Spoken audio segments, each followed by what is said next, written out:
সাবধান জেনে রেখো, নিশ্চয়ই যারা আল্লাহর ওলি তাদের কোনো ভয় নাই, তাদের কোনো চিন্তা নাই। তারা কারা? আল্লাযীনা আমানু ওয়া কানু ইয়াত্তাকুন, যারা ঈমান এনেছে, অন্তর থেকে আল্লাহকে ভয় করেছে, তারা সবাই আল্লাহর ওলির কাতারে শামিল হয়ে গেছে। তাদের কোনো ভয় নাই, তাদের কোনো চিন্তা নাই। আল্লাহু আকবার। মৃত্যুর সময় তারা যখন চিন্তায় আক্রান্ত হয়ে যায়, মুমিন যখন চিন্তায় পড়ে যায়, আমার মৃত্যুর পরে আমার বিধবা স্ত্রীকে কে দেখবে, আমার ফুলের মতো সুন্দর মেয়েটার বিয়ে কে দিবে, আমার এতিম বাচ্চাটার ভরণ পোষণ কে করবে, আল্লাহর পক্ষ থেকে রহমতের ফেরেশতা শান্তির পয়গাম নিয়ে তার মাথার কাছে চলে আসে। কোরআন কারীমে আল্লাহ তাআলা বলেন, রহমতের ফেরেশতারা তার সামনে এসে বলে, আল্লাহ তাখাফু ওয়ালা তাহজানু ওয়া আবশিরু বিল জান্নাতিল্লাতী কুনতুম তুআদুন। ও মুমিনেরা, স্ত্রীর জন্য, সন্তানদের জন্য চিন্তা করো না। তোমার বিধবা স্ত্রী, তোমার কলিজার টুকরা সন্তানগুলোর অভিভাবকত্ব আল্লাহ নিজের হাতে তুলে নিবেন। আর তুমি কোনো চিন্তা করো না, তোমার সাথে কবরে, মিজানে, পুলসিরাতে, আল্লাহর জান্নাত পর্যন্ত তোমার একা ছাড়বো না, আমরা ফেরেশতারা সঙ্গী থাকবো।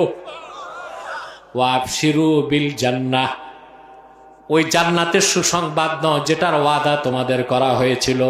ইমাম রাজি তফসির কবিরে লেখেন, মুমিনের শেষ নিঃশ্বাস ত্যাগের আগে যখন বলা হয় জান্নাতের খোঁজ খবর নাও, দুনিয়ার বিছানা থেকে জান্নাত পর্যন্ত সব পর্দা আল্লাহ সরায় দেন।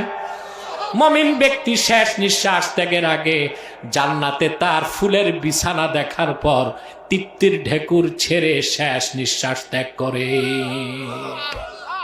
মুসলমান, তাকওয়া ভিত্তিক জীবন আপনাকে সম্মান দিবে, মর্যাদা দিবে, উত্তম রিজিক দিবে, শক্তি দিবে, শান্তি দিবে, নিরাপত্তা দিবে, পরকালে জান্নাত দিবে। বলেন সুবহানাল্লাহ। আল্লাহকে ভয় করবেন। তাহলে আজ থেকে নামাজ আর কাজা করা যাবে না, ছাড়বেন না নামাজ। কে কে হাত তুলে দেখেন, মানে আল্লাহ ওয়াদা করছি আজ থেকে 5 ওয়াক্ত নামাজ জামাতের সাথে আদায় করব।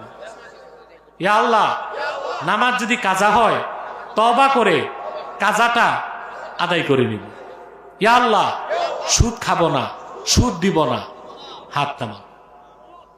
একটা নেক আমলের ওয়াদা করুন, আর একটা জঘন্য গুনার কাজ ঘৃণা করুন। আপনি তাকওয়া ভিত্তিক জীবন চালু করে দিলেন। তারপর যত বেশি নেক আমল করবেন আপনার তাকওয়া বাড়বে, আল্লাহর ওলি হিসেবে আপনার গ্রেড বাড়তে থাকবে। আউযু বিল্লাহি মিনাশ শাইতানির রাজীম। বিসমিল্লাহির রাহমানির রহিম। ইয়া আইয়ুহাল্লাযীনা আমানু ইত্তাকুল্লাহা ওয়া কুনু মা'আস সাদিকিন। আল্লাহ তাআলা বলেন, হে বিশ্বাসীগণ, ঈমানদারগণ, তোমরা মহান আল্লাহকে ভয় করো। ওয়া কুনু মা'আস সাদিকিন, আর সত্যবাদীদের সঙ্গী হও। মাত্র 2টা নির্দেশ। কয়টা নির্দেশটা আল্লাহ করেছেন? মুমিনদেরকে। কাদেরকে? কাফের মুশরিক না, ঈমানদার যারা, মুমিন যারা, তাদেরকে আল্লাহ মাত্র 2টা নির্দেশ করছেন। 119 নম্বর আয়াত সূরা তাওবাতে। মনে থাকবে কথাগুলো? কোন সূরা বলুন তো? আয়াত নাম্বার। কারণ বাড়ি গেলে তো স্ত্রী জিজ্ঞেস করতে পারে, কি শুনছো? অন্তত এতটুকু তো বলবেন, সূরা তাওবার 119 নম্বর আয়াত থেকে কিছু তাফসীর শুনছি। যদি তাও বলতে না পারেন, স্ত্রীর কাছে লজ্জিত হবেন না? জিজ্ঞেস করবে, তো বুড়া গেছো কেন? এরকম কথা তো বলতে পারে। আল্লাহ তাআলা এই সূরাতে মাত্র 2টি নির্দেশ করেছেন, হে ঈমানদারগণ, তোমরা মহান আল্লাহকে ভয় করো আর সত্যবাদীদের সঙ্গী হও। সুবহানাল্লাহ। আল্লাহর এই 2টা নির্দেশ মানলে আমরা পৃথিবীতে পাবো সম্মান, শক্তি, মর্যাদা, কল্যাণ, পরকালে পাবো মুক্তি, জান্নাত। আর কিছু লাগে? একজন সফল মানুষ সেই আল্লাহ যারে দুনিয়ার হাসানা দিছেন, আখেরাতের হাসানা দিয়েছেন, সেই তো পূর্ণ সফল। দুনিয়ায় যে হাসানা পেল, আখেরাতে যে হাসানা পেল। সুবহানাল্লাহ বলবেন। বাচ্চাদেরকে উঠায় দেন তো।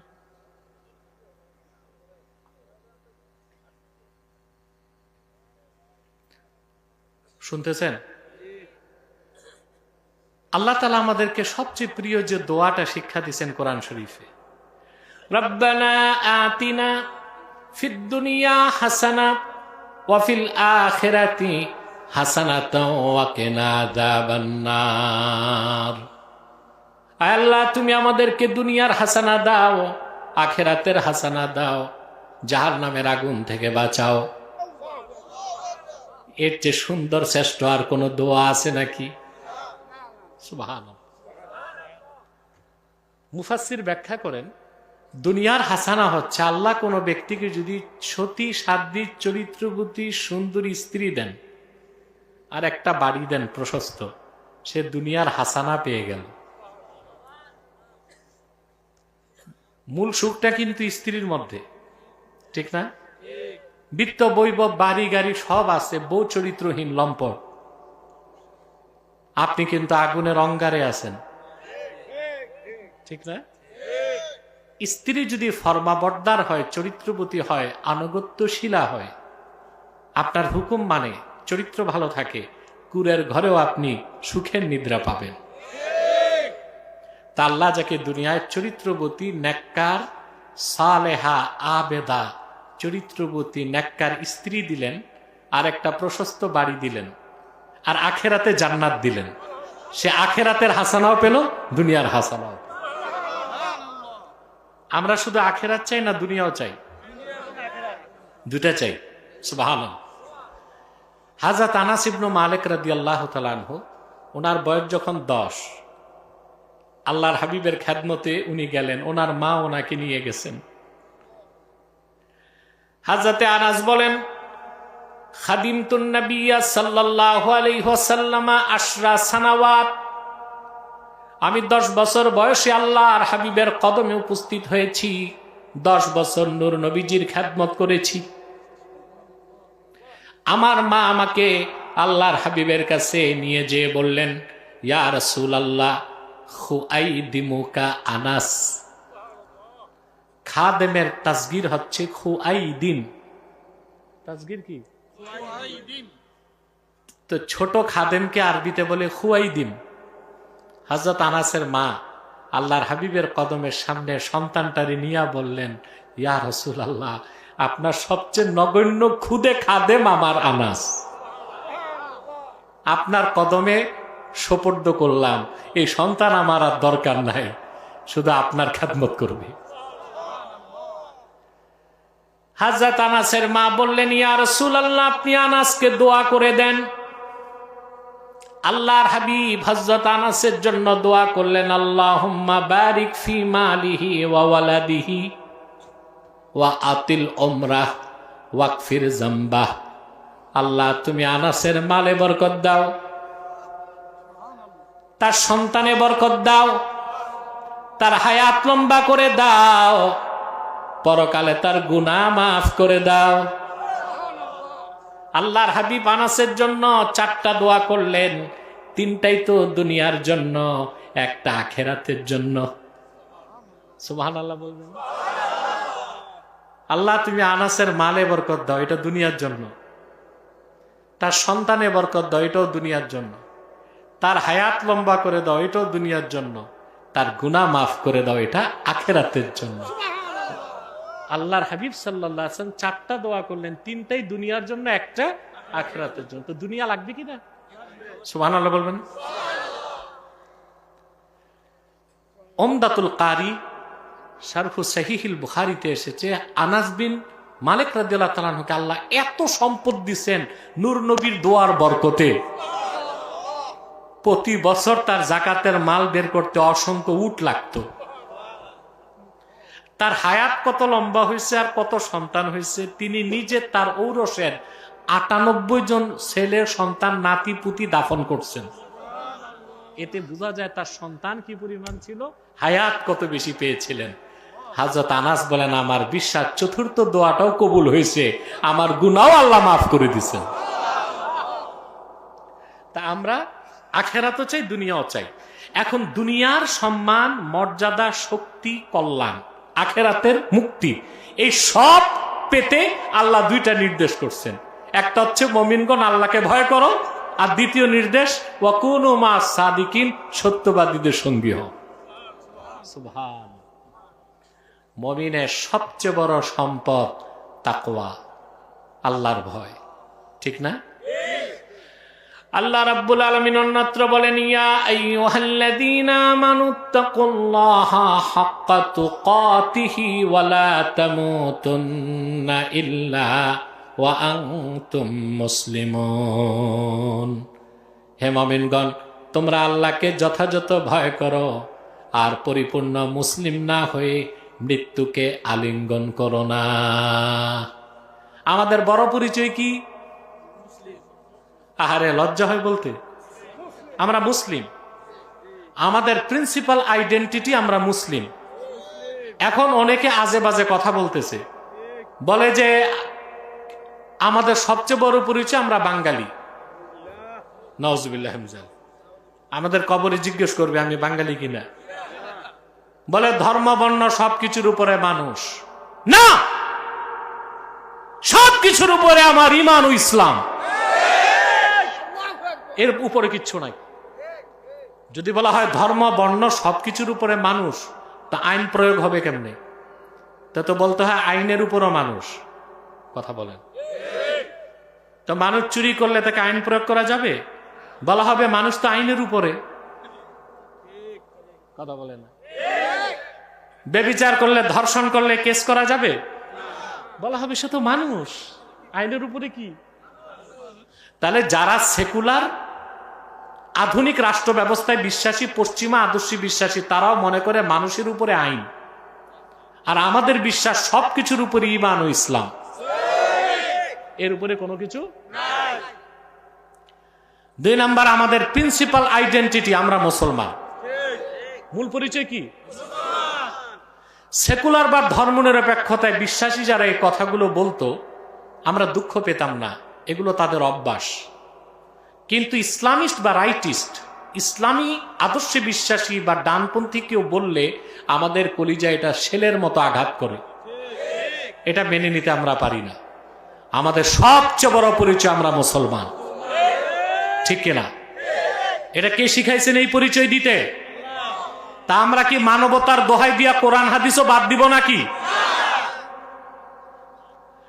আল্লাহ রাব্বুল আলামিন বলেন, কুল ইয়া আহলাল কিতাবি তাআলাউ ইলা কালিমাতিন সাওয়াইন বাইনানা ওয়া বাইনাকুম আল্লা না'বুদা ইল্লাল্লাহ ওয়া লা নুশরিকা বিহি শাইআন ওয়া লা ইয়াত্তাখিযা বা'দুনা বা'দান أربابا من دون الله فإن تولوا فقولوا اشهدوا بأننا مسلمون। আমাদের পরিচয় কি? মুসলিম। কে শিখাইছে? আল্লাহ। এর উপর কোন পরিচয় আছে? কিসের ছাতার বাঙালি আর বাংলাদেশি? এগুলো তো পরে। এগুলো কি? আল্লাহ রাব্বুল আলামিন বলেন, প্রিয় হাবিব মুহাম্মদ সাল্লাল্লাহু আলাইহি ওয়াসাল্লাম, আপনি বলুন, হে আহলে কিতাব, তাআলাউ ইলা কালিমাতিন সাওয়াইন বাইনানা ওয়া বাইনাকুম, আসো একটি কথায় আমরা বিশ্বাস স্থাপন করি, যা আমরাও মানি তোমরাও মানতে পারো। সেটা কি? আল্লাহ না'বুদা ইল্লাল্লাহ, আল্লাহ ছাড়া কারো ইবাদত আমরা করব না। ওয়ালা নুশরিকা বিহি শাইআ, আল্লাহর সাথে কাউকে আমরা শরীক করব না। ওয়ালা ইয়াত্তাখিযা বা'দুনা বা'দান আরবাবাম মিন দুনিল্লাহ, আর মহান আল্লাহকে বাদ দিয়া মানুষ হয়ে মানুষকে রব বানাবো না। ফাইন তাওয়াল্লাহ, আল্লাহ বলে দিলেন, যদি কাফেররা, বিশ্বাসীরা এই কথা থেকে মুখ ফিরায় নেয়, উম্মতে মুহাম্মাদি তোমরা বলে দাও, ফাকুলু শাহাদু বিআন্না মুসলিমুন, ও অবিশ্বাসীরা তোমরা সাক্ষ্য থাকো আমরা মুসলমান। আমাদের পরিচয় দিতে আল্লাহ কি শিখালেন? তো ধর্ম বর্ণ সবকিছুর আগে আমি বাঙালি, আমি মানুষ, এগুলো মুসলমানের পরিচয় না, এগুলো জড়বাদীদের পরিচয়, সেকুলারদের পরিচয়। আমাদের সবচেয়ে বড় পরিচয় আমরা উম্মতে মুহাম্মাদি মুসলমান। ঠিক কিনা? আমার ভাইরা, আল্লাহ রাব্বুল আলামিন কোরআনে কারীমের মধ্যে সেই জন্য বলেছেন, হে মুমিনগণ তোমরা আল্লাহকে যথাযথ ভয় করো। ওয়ালা তামুতুন্না ইল্লা ওয়া আনতুম মুসলিমুন, আর মুসলমান না হয়ে মৃত্যুকে আলিঙ্গন করো না। আরে ভাই, আপনি মুসলিমের পরিচয় কিভাবে আপনি ঢাকবেন? জন্মসূত্রেই তো আপনি মুসলিম। প্রত্যেক আদম সন্তান মুসলিম হিসেবে জন্ম নেয়। তার বাবা মা তারে কাফের বানায়, নাস্তিক বানায়, জিন্দিক বানায়, ইহুদি বানায়, নাসারা বানায়, মাজুসি বানায়। জন্মসূত্রে আমরা কি? মৃত্যুর সময় আল্লাহ বলছে কি পরিচয় লাগবে? মুসলিম। তাহলে এর চেয়ে বড় পরিচয় আছে নাকি? তা আমাদের মাথায় ভাবে আউলাইলো কিভাবে? আল্লাহ হেদায়েত করুক।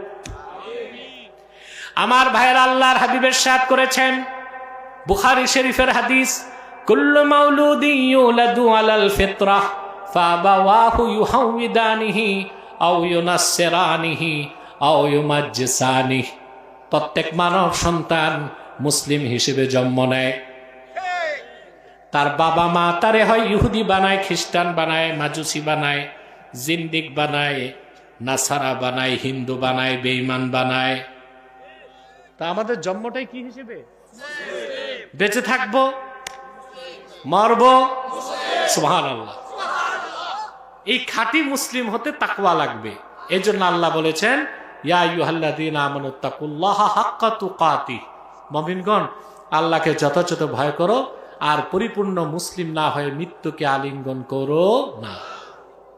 কোরআনে কারীমের অন্যত্র আল্লাহ তাআলা বলেন, ইয়া আইয়ুহাল্লাযীনা আমানুত্তাকুল্লাহা ওয়া কুলু কাওলান সাদীদা ইউসলিহ লাকুম আ'মালাকুম ওয়া ইয়াগফির লাকুম যুনুবাকুম ওয়া মান ইউতি'ইল্লাহা ওয়া রাসূলাহু ফাকাদ ফাযা ফাওজান আযীমা। আল্লাহ রাব্বুল আলামিন বলেন, হে মুমিনগণ আল্লাহকে ভয় করো, ওয়া কুলু কাওলান সাদীদা, যা সত্য, সহজ সরল হক কথা তা বলো। আল্লাহর ভয় যার অন্তরে নাই সে কি হক কথা বলতে পারে? না। রিজিকের ভয় যার, কমিটির ভয় যার, চাকরির ভয় যার, সে কখনো হক কথা বলতে পারে না। আল্লাহকে পুরাপুরি যে ভয় পায় সে নির্দ্বিধায় হক কথা বলতে পারে। আল্লাহ পাক বলেন, ইউসলিহ লাকুম আ'মালাকুম, আল্লাহ তোমাদের সব আমলগুলোকে ঠিক করে দিবেন। ওয়া ইয়াগফির লাকুম যুনুবাকুম, জীবনের সব গুনাহ মাফ করে দিবেন।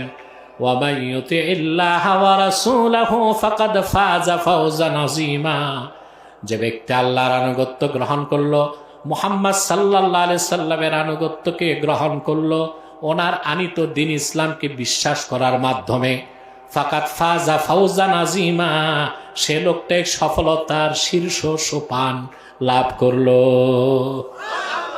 পৃথিবীতে কল্যাণ, মুক্তি, শক্তি, সমৃদ্ধি, মর্যাদার জন্য তাকওয়ার কোনো বিকল্প নাই। আর পরকালে বেহেশতের জন্য তাকওয়া হচ্ছে সবচেয়ে বড় পুঁজি। সুবহানাল্লাহ বলে। আমরা সম্মান চাই, শক্তি, প্রত্যেকটা মানুষ সম্মানও চায়, শক্তিও চায়। কিন্তু মানুষ সম্মান আর শক্তি খুঁজে চার জিনিসে। কয় জিনিসে? প্রথম হচ্ছে মানি, পয়সা।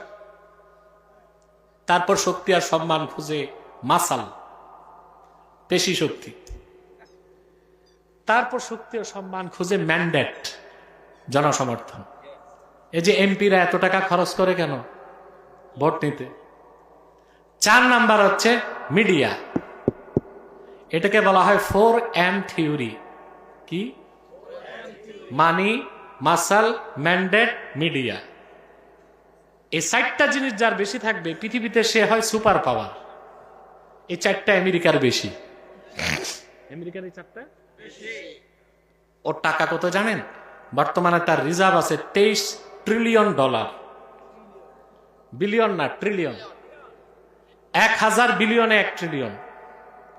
ওর রিজার্ভ আছে $23 ট্রিলিয়ন। তবে এটা ওর নিজের না, চুরি চামারির টাকা। এটা আমাদের টাকাই। ইরাকের তেল চুরির টাকা, লিবিয়ার তেল চুরির টাকা, সিরিয়ার তেল চুরির টাকা, ঠিক না? চাক চুরির টাকা হলো ওর, আছে তো, আছে না? কয়েক বছর আগে দেখলাম মিডিয়াতে এসেছে, বাংলাদেশে কোন ভিক্ষুক মারা গেছে, তার বাড়িতে 2.5 কোটি টাকা পাওয়া গেছে। ভিক্ষুকের বাড়িতে। হ্যাঁ, তিতাসি, গাজীপুরে। কত বছরে টাকাগুলো জমাইছে সে। আমার মনে হয় তিতাসে সে ধনীদের মধ্যে 1 থেকে 10-এর মধ্যে ছিল না, কিন্তু ছিল কি? ভিক্ষুক। আমার কথা, টাকা তো ছিল মানুষের টাকাই। আমেরিকার টাকা আছে কত? $23 ট্রিলিয়ন। তারপর তার মাসাল, পেশি শক্তি কি পরিমাণ? তার ফাইটার আছে 2500, এয়ারক্রাফট ক্যারিয়ার আছে 14টা, nuclear weapon, atom bomb fit করা যন্ত্র আছে 5000-এর উপরে, বুঝলেন? তার 7.5 লাখ নিয়মিত সৈন্য। মাসাল, এতেও সে 1 নাম্বার। 3 নাম্বার হচ্ছে ম্যান্ডেট। এই পৃথিবীতে যত মাস্তানি আর অবৈধ কাজের লাইসেন্স লাগে ওর বাড়িতেই জাতিসংঘ বসায় রাখছে। 4 নাম্বার মিডিয়া। আল জাজিরা বাদ দিলে সব মিডিয়া তার পকেটে। তো সে সুপার পাওয়ার না? কথা বলেন। কিন্তু সুপার পাওয়ার, পরাশক্তি, ধরাশক্তি হয়ে গেল আফগানিস্তানে মোল্লাদের কাছে। কারণ আমেরিকার কাছে 4টা শক্তি আছে, মানি আছে, মাসাল আছে, ম্যান্ডেট আছে, মিডিয়া আছে, কিন্তু আফগানিস্তানে মোল্লাদের কাছে সিনায় তাকওয়া আছে। এই যে স্পিরিচুয়াল পাওয়ার, মুমিনের ইমানি শক্তি আর তাকওয়া শক্তির সামনে মোকাবেলা করার মতো কোনো পরাশক্তি পৃথিবীতে না। প্রমাণ পাইছেন? মোল্লাগুলোর কাছে হারছে না? কথা বলেন। শুধু হারছে, নির্ধারিত তারিখের আগে দেশ ছাড়ছে। গনিমতের মাল রেখে গেছে $86 বিলিয়ন অস্ত্র। বাংলাদেশেরও এত সামরিক অস্ত্র নাই। আফগানিস্তান গনিমতের মাল যা পাইছে, কত টাকার অস্ত্র? $86 বিলিয়ন।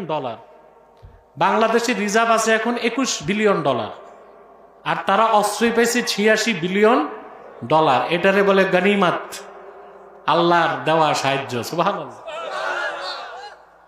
তারপরে আমেরিকা 19 বছর যুদ্ধ করছে। 19 বছরে তার ক্ষতি হয়েছে $2.26 ট্রিলিয়ন। $2.26 ট্রিলিয়ন। একেবারে ওর পরাশক্তিগিরি ধরাশক্তি হয়ে গেছে, ঠিক না?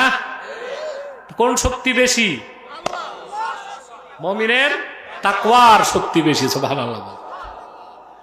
পাগলাটা আসছে ক্ষমতায়, ট্রাম্প, এসে বলছে আমাদের অস্ত্রগুলো দিয়ে দাও।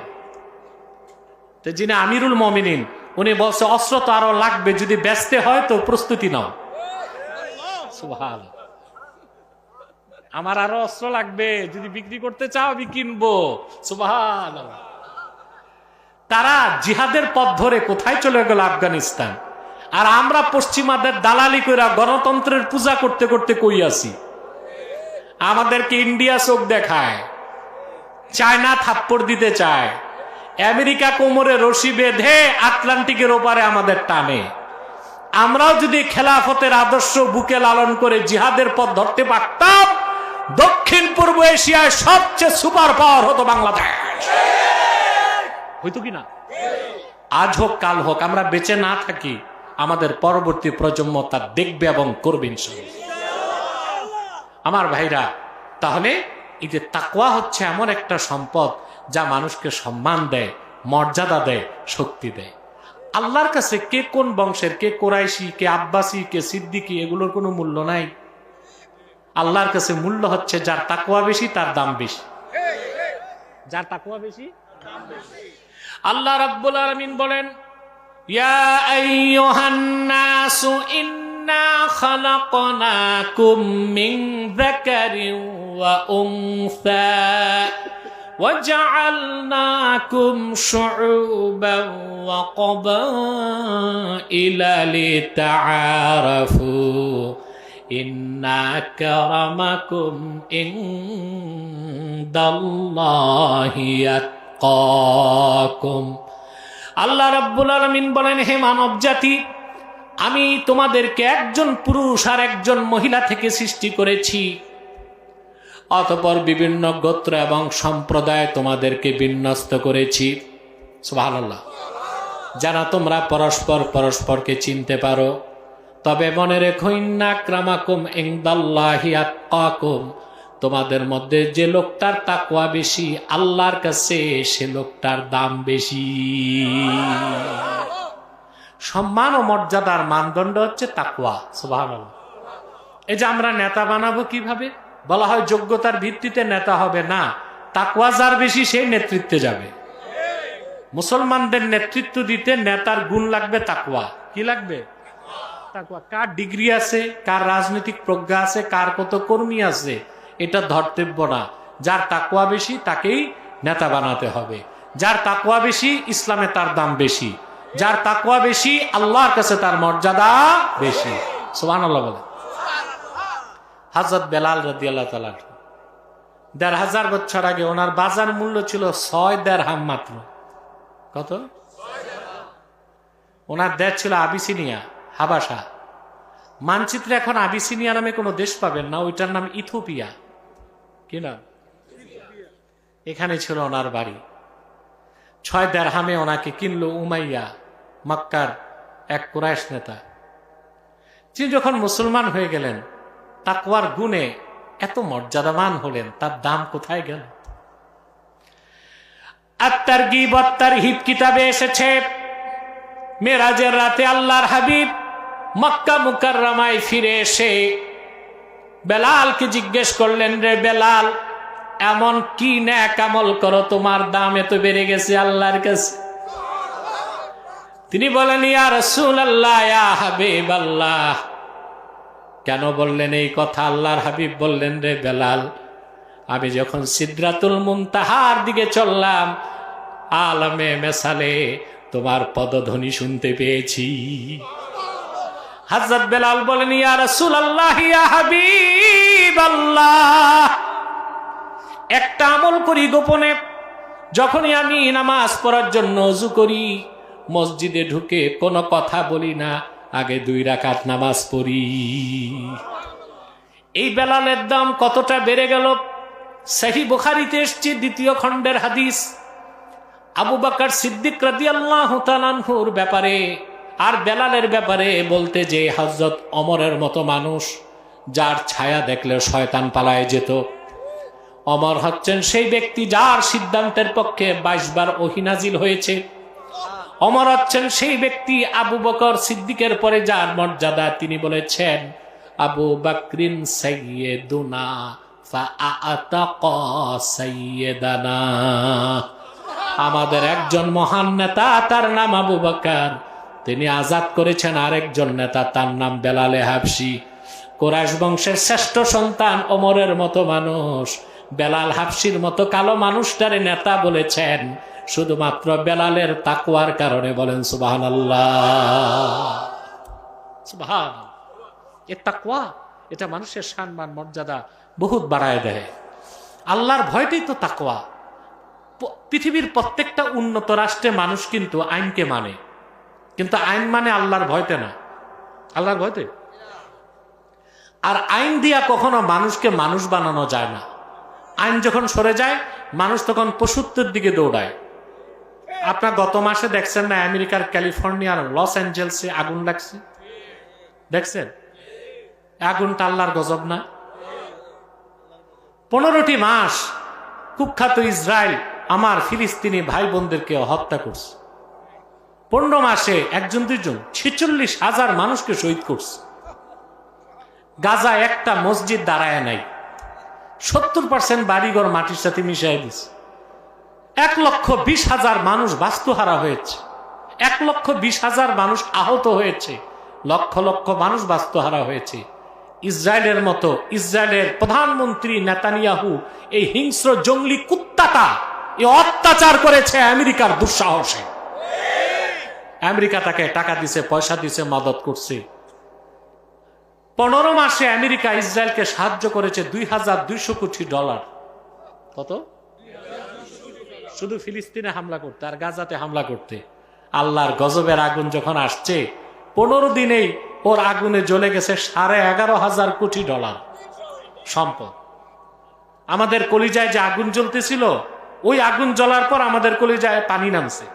সুবহানাল্লাহ বলুন, খুশি হন নাই? তারপর 11,000 কোটি আগুনে জ্বলছে, আর হাজার হাজার কোটি ওই দেশের লুটেরারা লুটপাট করছে। আমরা বলি ওরা সভ্য,